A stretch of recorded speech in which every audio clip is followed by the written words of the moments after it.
Hello, me and Annabelle will be interviewing Ricky Lee, who is the drifter.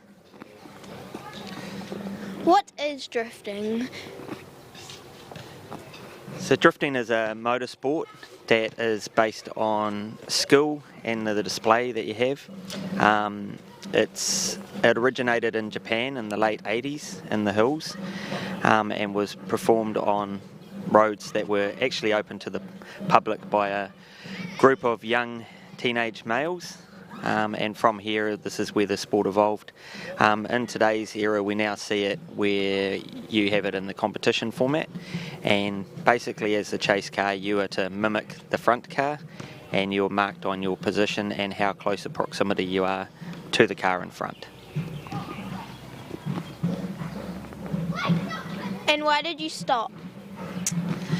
I stopped because it is very time consuming, it's quite expensive, but most of all my kids were about this big, and now as you can see they're about this big, so I decided to give it a break for a few years and watch my kids grow up. So who knows, maybe I'll get back into it, or maybe one of those kids might get into it. What do you do now? At the moment I currently manage 2 electrical contracting businesses, so that takes up the majority of my time. I have one in Palmerston North called Kinetic Electrical and one in Whanganui called Kinetic Electrical. Also have 2 kids, being Shelby and Mackenzie, and I devote a lot of time to them. So unfortunately at the moment there's not a lot going on with drifting, but I am building a 1925 Indian Scout motorcycle for some fun events. What's your favourite memory of drifting? It's a pretty hard one to answer because there's so many memories from the sport that I have. Probably the one that comes to mind is the first event that I actually won, which was Power Cruise New Zealand. This was held at Taupo Motorsport Park, and we were fortunate enough to take the overall win for the day. Probably why it sticks out to me the most is because as part of the package of winning, myself and my team, being all my crew chief and a couple of supporters and my son Mackenzie, who was there on the day, were given a ride around Taupo in a helicopter, right out to Hooker Falls and over the lake as part of the prize for winning.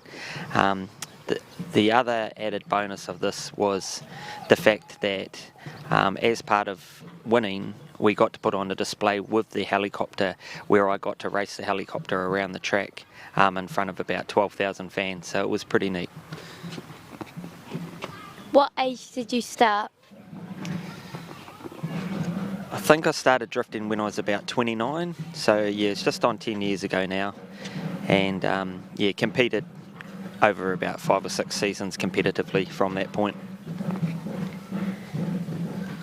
How did you start drifting? I put some petrol in the tank and turned the keys on. No, I'd been following the sport and seen a couple of my friends get into it that live up and around Auckland, so basically I thought this was a sport for me to have a go at, so I built a car and just went as hard as I could into it, and yeah, loved it, absolutely loved it. Thank you for letting us interview you. Here are some photos.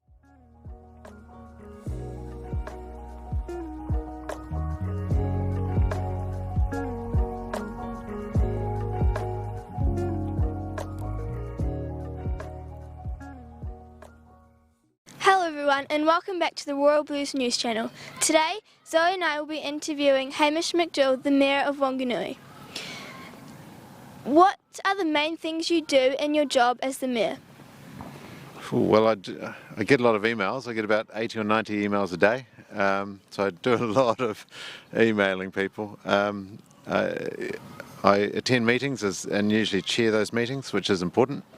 There's a lot of ceremonial stuff, like cutting ribbons and opening things and citizenship ceremonies.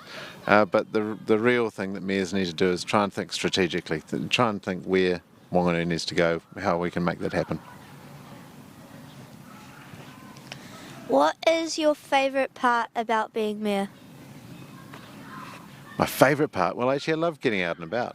Stuff like this is really cool, and I also love meeting people and getting you're learning more about the community. Try number 2. Well, could you tell us the process you went through to become mayor? To become the mayor, you have to be elected, and that is a process. You go around and try and convince people that your vision for the district's better than the other ones, which is pretty difficult to do. But I'd been councillor for 6 years before that, and so I stood in 2016, and I beat 6 other people, which was cool. And so. But really, it's all about putting out your vision, putting out your aims, and getting people to come in behind those ideals. Yeah. If a student wants to become mayor, what do you suggest they do? Well, first of all, you can't become a mayor until you're 18. So, but the key thing is to get to know your community and become part of the community. Might be in a sports club or a volunteer organisation. That's really important, because without that, you wouldn't have the people who would know you and know what you can do. And then, just keep working for the community. A lot of it's about being known right throughout the community, and that really is just lots of work out there. You might study politics as well if you go to university. That's always a good grounding. Councillor Chandler Mackay, he did that. He studied a degree in politics, came over here and got on the council straight away. So that was pretty impressive. We were told you went to St George's when you were younger. What house were you in? Well, there's only one house. Jellicoe. Yeah, so, of course. How much has St George's changed since you were there? Ooh, gosh. Well, it wasn't here. It was over on the campus in Grey Street. My first year at St George's was the first year they ever had girls. And so in my class there were only 3 or 4 girls out of about 25. But we had a great headmaster, lots of old staff who were really, really good. Main changes, gosh, just about everything. Because ironically, I went to collegiate after that, and my house was the new St George's campus. So I think it's got a lot better. There's no way we'd ever be able to film a news item back in 1981. I tell you that. Thank you for letting us interview you. Royal Blues News Channel. Today we are going to be making pikelets, mini pancakes. Okay, let's start. Okay, you need 1 cup of flour and 1 teaspoon of baking powder and 1/4 teaspoon of salt. So you just pour that in. Oops. Oops. Now you need 1/4 cup of white sugar. So you just pour that in as well? Now mix. Then you blend it together.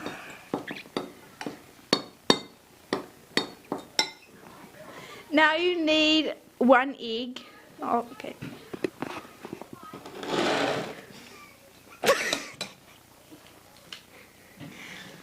And try not to get the eggshells in.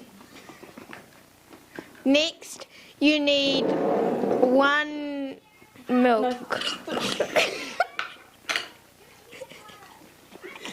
Next, mix. Make sure to definitely not get the lumps.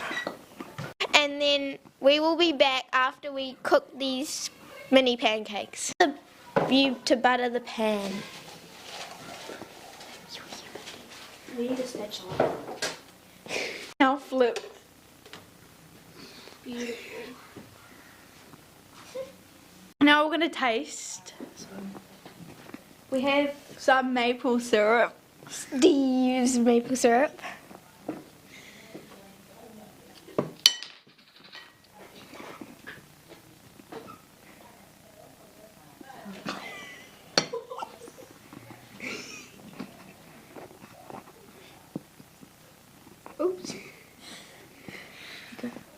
Okay, now to try.